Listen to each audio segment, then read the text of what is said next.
First of all, thank you both so much for sitting down with me today. I know the home buying experience can be a scary and challenging undertaking, especially for first-time homebuyers like yourselves. We are very excited, but we don't know where to start. I don't know if we are ready or if we can afford a big house. It is a very exciting process, but don't worry, I'm going to be with you every step of the way. And I'm going to educate you as well. I'm not just going to show you houses and cash a commission check. My value comes in always being here for you and being able to answer any questions you might have. You see, my top priority is to you, my clients, and I'm always going to make sure that your best interests are taken care of. Now, to that point, we might have some uncomfortable conversations, things that we're not used to talking about in everyday society, and the first and foremost is finances. It can be a little scary. Have you talked to a lender yet? Not yet. We don't know what we need. I don't even know how much money I have. That's okay. But getting our finances in order is almost as important as finding the right house, as it'll tell us what we can afford and thus what we should be looking at. I know a few great lenders. Now, they will run your credit, so no big purchases until we buy a home, as every time it's run, it impacts our score. Besides that, here's a few other things you are going to need. First of all, W-2s. This proves that you're employable. Do you guys have jobs? I am a baseball player. McKinley, what do you do? Ballerina. Wow, it sounds like you're both living your dream. Hopefully, you're getting paid well to do so. After that, we're going to need the two most recent pay stubs. This just proves that you make money from being employable. Followed by 2 years of tax returns. Proves that Uncle Sam likes you. After that, I would ask that you bring in at least 3 months of your bank statements and not just a screenshot of the balance on your phone's banking app. You're going to need the printed out version with your address, the hard copy that comes from the bank. This just proves what you spend your income on.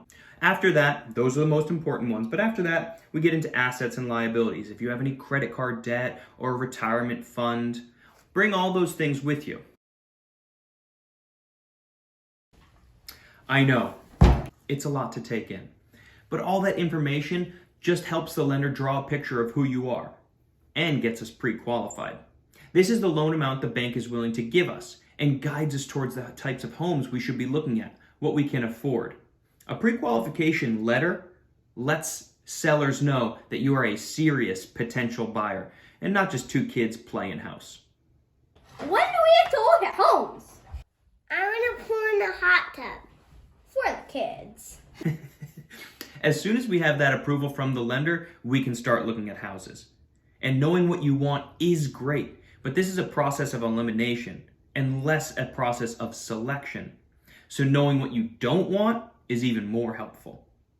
I don't want a septic. I don't want the neighbors too close. Perfect. These things really help me. Now, once we find the home that suits both your needs, and we will, we have the opportunity to write an offer. Effectively, we are telling the sellers what we would pay for their home. And they can tell us yes, no, or give us an alternative price known as a counteroffer. We might have to only do this once, but sometimes it requires a lot of patience and negotiation, which is exactly what I'm here for. After our offer is accepted, the home isn't immediately ours. You would pay a small deposit agreed upon in the offer, and we have the chance to do home inspections to make sure there's no major problems with the home. What if they haven't mowed the yard in a while? Do we get our money back? Minor issues like a cracked window or a creaky floorboard may result in the seller giving us a discount on the final price, but mostly we're going in to make sure that the home is move-in ready. Now, the money is refundable for a time, otherwise it becomes part of our down payment and closing costs, which I'll break down in a detailed estimate before we even make an offer. I think we got everything we need. We can make this work. Excellent, guys.